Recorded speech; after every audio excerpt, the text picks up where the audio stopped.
I want to let you know that I met this woman when I was a speaker at ShiftCon, and this was about I want to say 7 years ago, and I got to speak about equity, and I was speaking about racism and conscious communication and sacred activism. And this beautiful, vibrant woman walked into the room, and I was like, I have to know who this woman is. And so ever since I met her, I was like, when I did one of my last events, I had her as a guest because she holds so much wisdom, and she's a mom. And I'm going to tell you just a little bit about Dani Faust. She is a dynamic hypnotherapist, energy healer, and intuitive mindset coach who is passionate about helping female entrepreneurs manifest their best lives and businesses.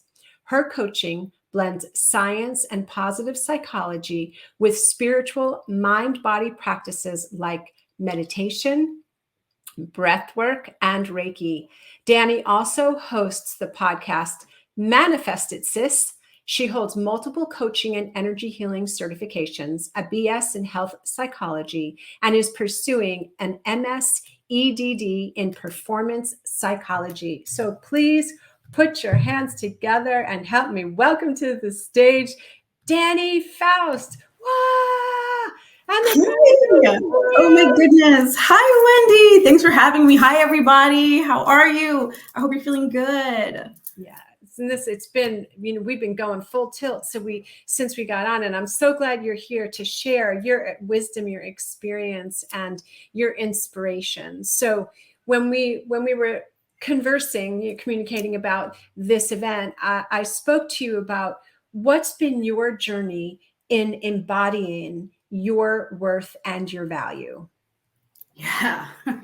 I know, just a little like, that journey. I mean, how much time do you have? Let's go. I know, right? Please. Yeah. I mean, the short version, I always tell people that my journey started via jealousy and ego, because it really did.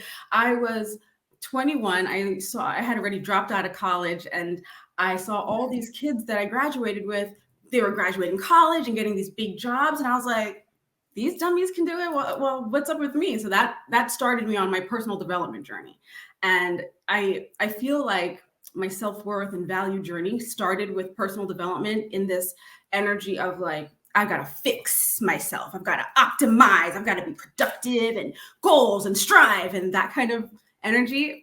And then it kind of slid into the manifesting place where it was about, get stuff. It was still this like, I don't know, different energy. So it went from very like strict to a little smoother, a little gentler, a little more spiritual, but it was still in a getting, being, and getting and having versus being. Yeah. And over time, definitely post motherhood, it has shifted into this new energy of just how much love can I hold, and for how long can I stay in this alignment, and then how far can I like splash this love out to the world?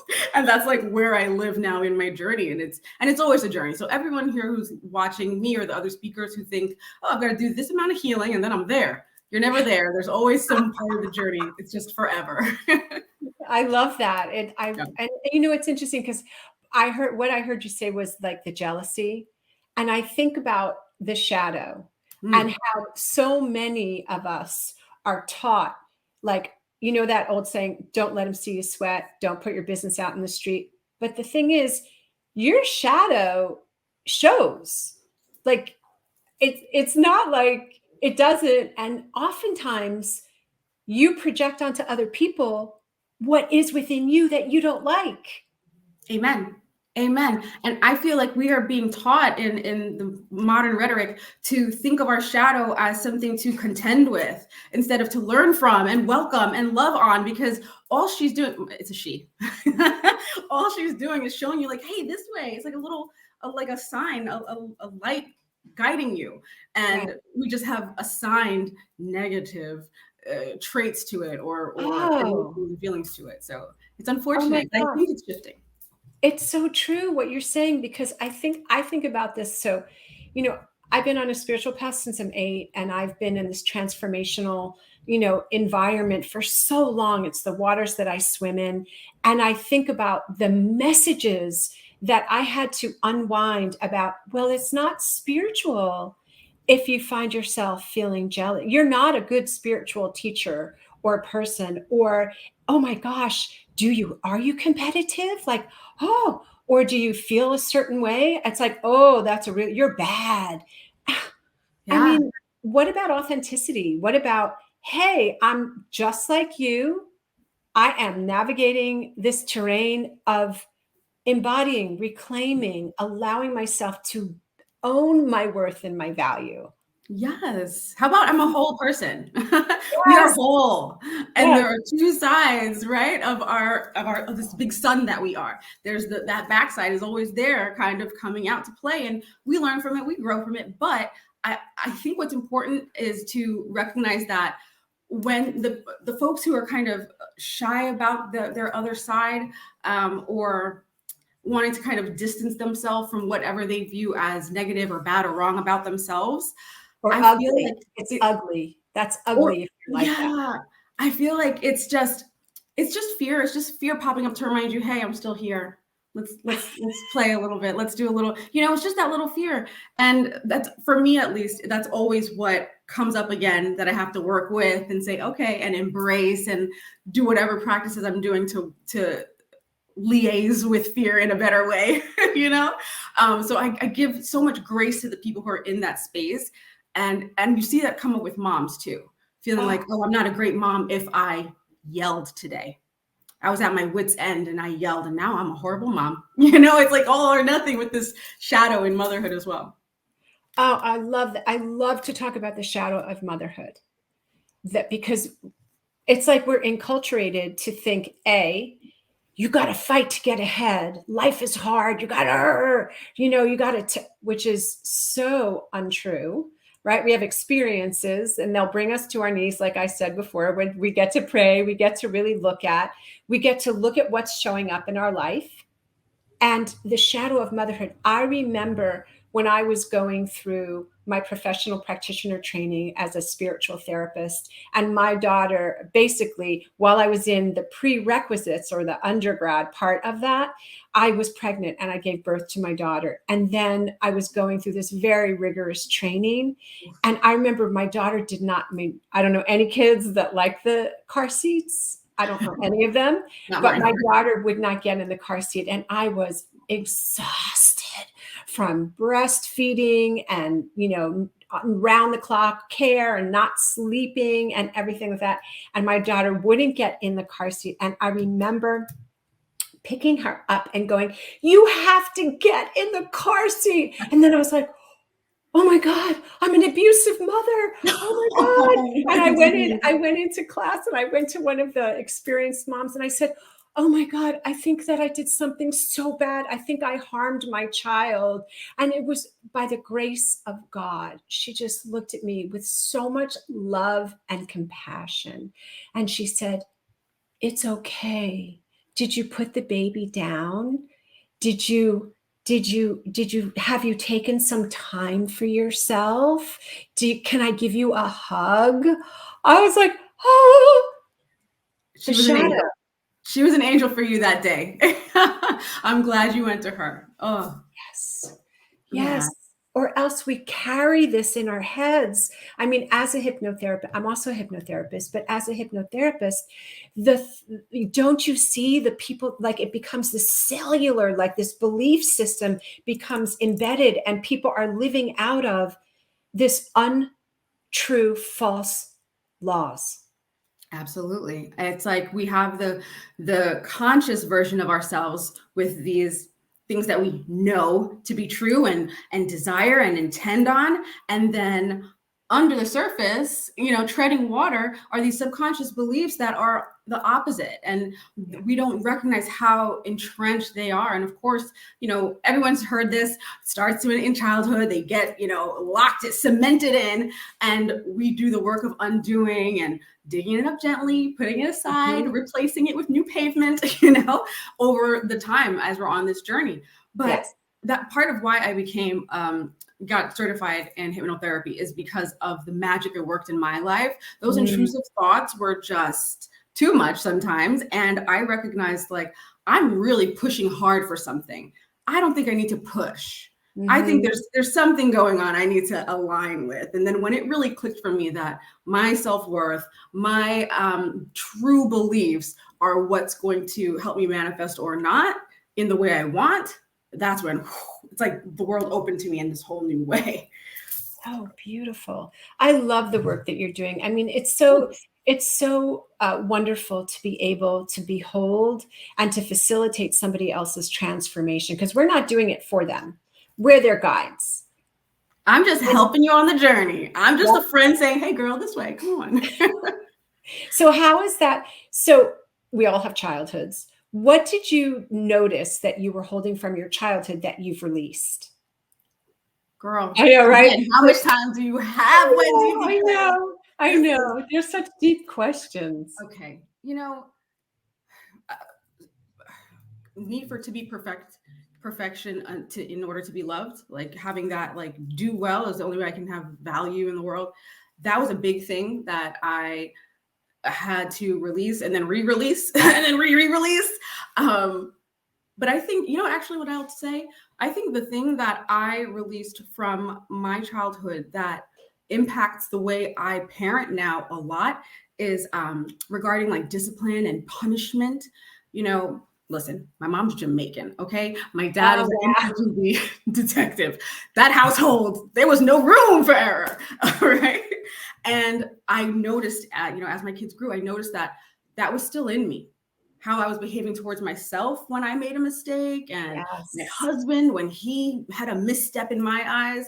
And then I was like, okay, I don't want to do this to my kids. Let me work through this. And I really did a lot of hard work on that. And it still takes day to day, minute by minute intention to release the connection in my mind of punishment is the way to, like, make a behavior change in a child. I had to release that. And there's still some days where I'm like, just the correction and moving on with life. Is that enough? Am I teaching them a lesson? But that's one thing that I released from my childhood that I see the daily impact of in my parenting.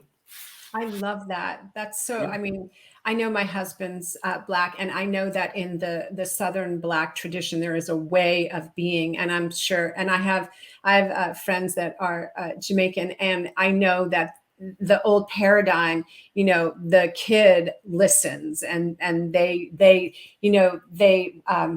what's the word? They make the line, they come to the line. They're like, you do this and you be excellent. And there's a lot of expectation. For sure. Expectation. For sure. And what you spoke to also is the internalized expectations. Right. So as parents, we get to see that how we be in front of our kids, not only what we say, how we look at them, that look, like, what are you doing? Or, are we smiling? That's why I know for me, this is just my own thing. This whole thing with the masks and little kids. And I think about brain development and how kids learn by seeing smiles and eyes reflected back to them.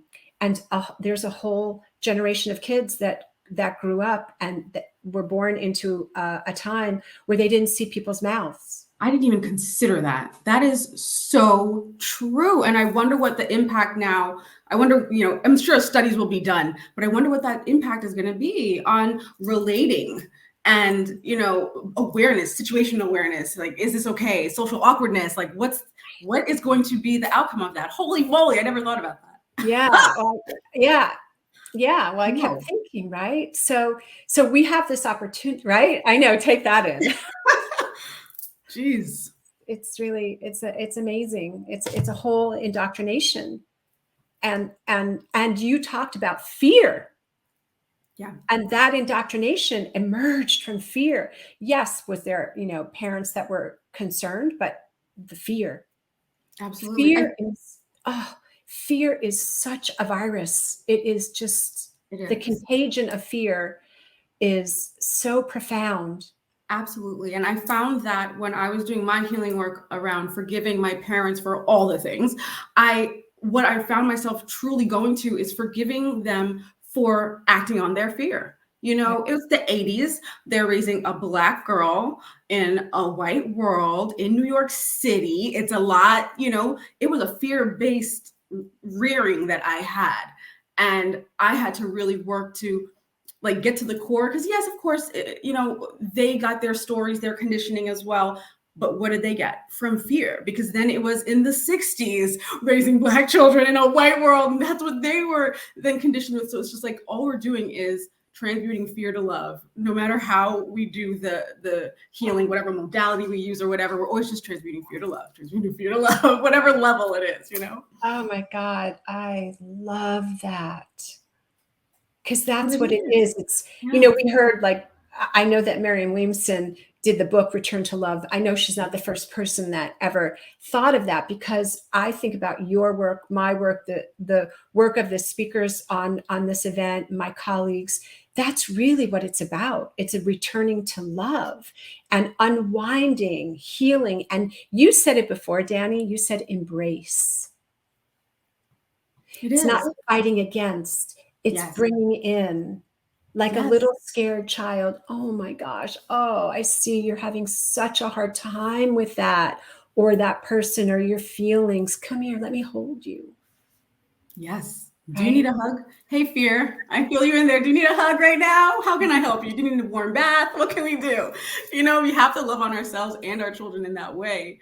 And I know I said it silly just now, but it's real work. And being present enough to notice that it's time for that is Mhm. major as well. Because I feel like some of us were just going. We got to go to work, go to school. We're working on the PTA. Then we got to deal with our husbands or the second job or whatever. There's no time to stop and pause and like, what am I feeling?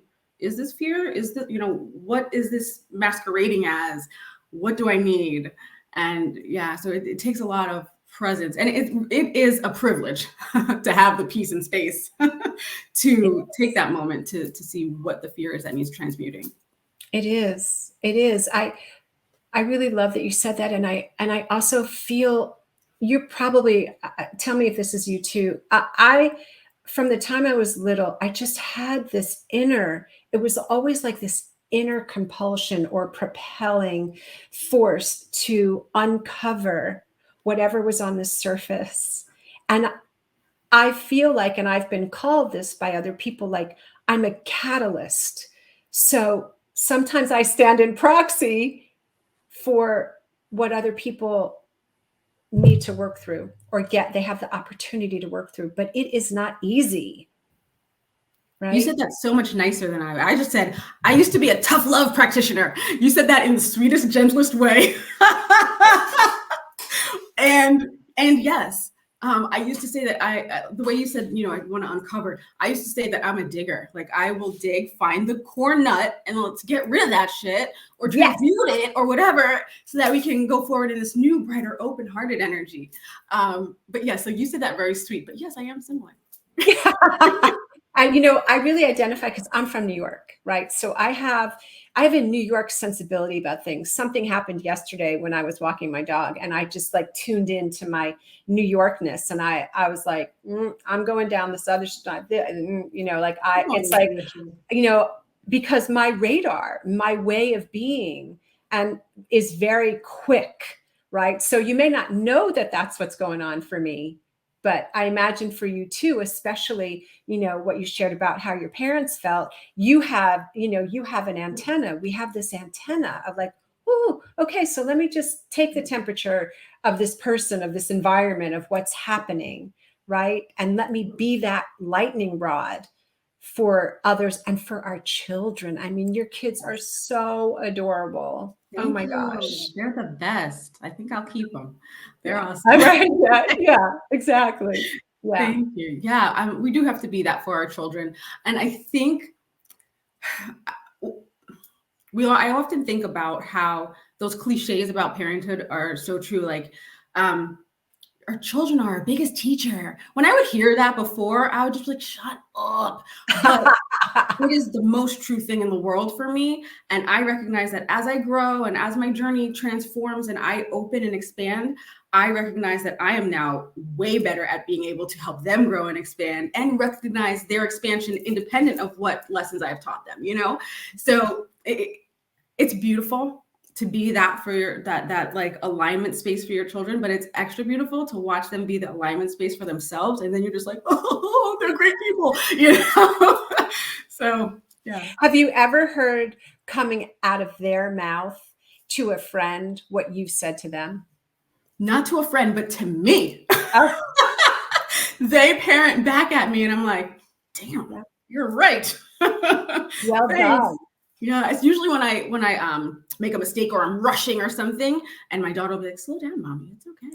Yeah, and I'm just like, oh shoot, you're right, it is okay. What am I doing? All right, let's take a deep breath. Let's So yeah, they do it back to me, but I'm sure they're doing it to their friends. I believe it 1,000%. Yeah. So in your work with women and moms, have you found a through line regarding self-worth and self-value? Gosh. The through line, I think, might be making it external. I think that might be at least for the people that I attract. I tend to attract people who are very similar to who I was. And they tend to make their value and their worth like conditional based on, is my husband happy? Are my kids getting A pluses? You know, is the house clean? Is my business thriving? Then I am good. Right. Instead of, I am good, and therefore the natural byproduct is all this shit is working all around me. Yay, you know? So I help people kind of turn it around to recognize that, or I help them start their process, whatever it's going to look like for them, to turn that around. But that I think is the through line. The other through line, which I think is more on the positive side, is like this motor in their belly, in their heart. Like they're not going to ignore the call. They might not know what the call is, or they might not have words for it to language it out, but there's like this inside thing. It's like, this is not all there is. I am meant for more. There's more love, more alignment, more peace, more whatever. Like that's the type of person that I attract. And those are my two through lines, I think. I love that. Well, I couldn't imagine you not working with a high achieving person, a woman. You know, I couldn't imagine that happening. And I do think people show up in our lives to allow us to pass on, you know, because as we grow and, you know, as we're lifted up, we raise all those with us. So we have that, you know, that opportunity. And the words that just dropped into my awareness are inner authority. Ooh, yes. Yes. I like that dropped in, because that feels very chest opening for me. I think everyone who's watching this, did that feel right to you? Did you get goosebumps? Because it feels like that inner authority, sometimes we will ignore her and we'll turn, no, this way's easier. This way's faster. And it's just like, nah, she's still going to show up and she's going to tell you, no, this is the way to go. We're going to go. I love that. Yeah. Right. Just like a little child in front of you when they want something, they are the best politicians in the world, because they are relentless. They are like, you know, so I love that. Absolutely.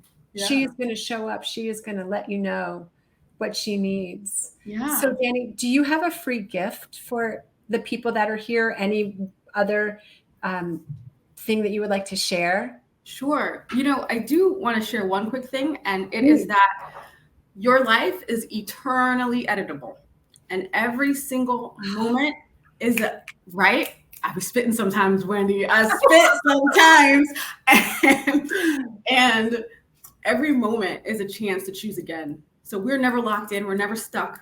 We can always choose again. And I actually reminded myself of that this very morning when I was feeling kind of caught. So please know you can take a deep breath and choose again, and choose in the direction that feels more aligned for you, or feels better, more expansive, whatever you're looking for. And yes, I do have a gift. And the gift, I forget what it's called at the moment. Oh, it is a 5-day. sorry.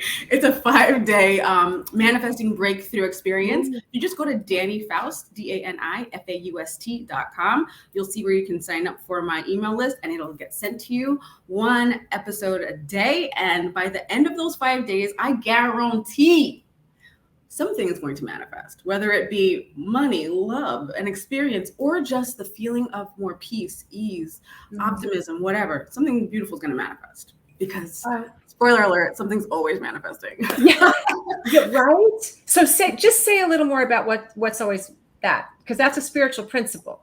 Oh, well, yes, we're never not manifesting. We are manifestors. We are co-creators always.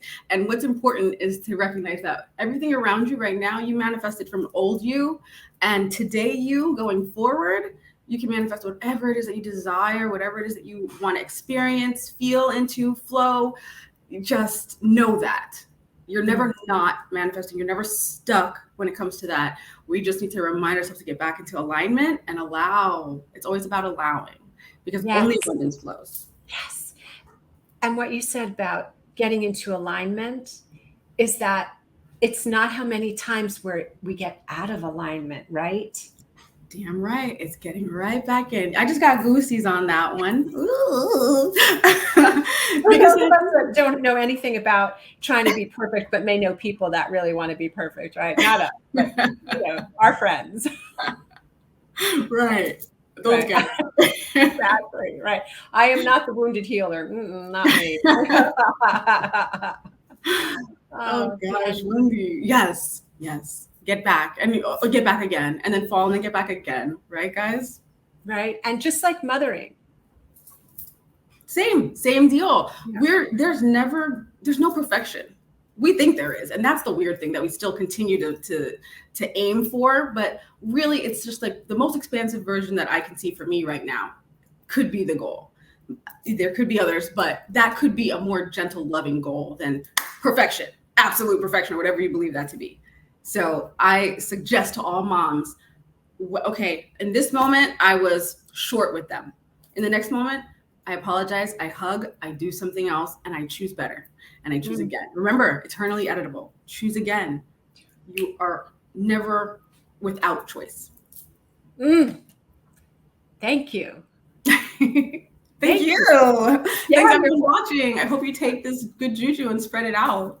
Yes, absolutely. I will make sure, and I will make sure everyone that you have the way to connect with Dani and have an experience of her incredible energy and love. And Dani, thank you for being here. Thank you. It's just, I know, right? I'm like, Dani.